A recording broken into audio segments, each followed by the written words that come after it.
Nous cherchons tous une voie pour l'avenir, une voie pour protéger les générations futures.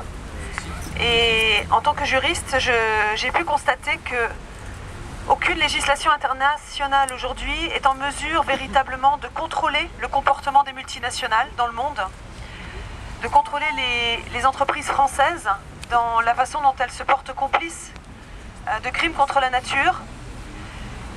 Tout simplement parce que justement le crime contre la nature n'est pas défini en droit international, parce que le crime contre l'humanité ne prend pas en considération, dans le cadre de la Cour pénale internationale, ne prend pas en considération la destruction des écosystèmes en temps de paix. L'écocide, la destruction d'écosystèmes, a été reconnue en temps de guerre, comme l'agent orange au Vietnam, mais n'est pas encore reconnue en temps de paix. Donc nous demandons, citoyens européens, citoyens du monde, à ce qu'aujourd'hui nous nous réconcilions avec la nature, à ce qu'aujourd'hui les hommes reconnaissent leur juste place dans la nature et le fait qu'ils en ont besoin. Et donc il faut la protéger, et il faut protéger surtout les gardiens, les meilleurs gardiens de cette nature, qui sont justement les peuples autochtones. Ils ont des savoirs traditionnels absolument extraordinaires qui peuvent probablement nous aider à nous soigner de la plupart des grandes maladies de ce siècle. Ils ont une capacité à vivre en symbiose avec leur environnement, à savoir l'exploiter sans jamais l'épuiser.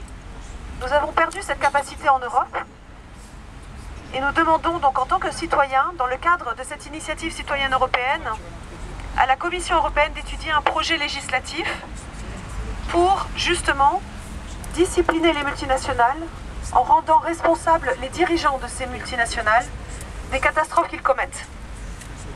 Et nous considérons aujourd'hui, et c'est pour ça que nous sommes présents aujourd'hui, nous considérons que le barrage de Belo Monte n'est tout sauf une production d'énergie verte, tout sauf une solution vers une transition énergétique dont le monde a besoin.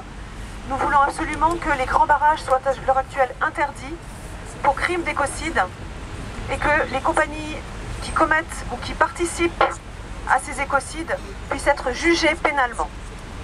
Voilà, donc nous vous invitons à signer, effectivement, c'est un vote citoyen.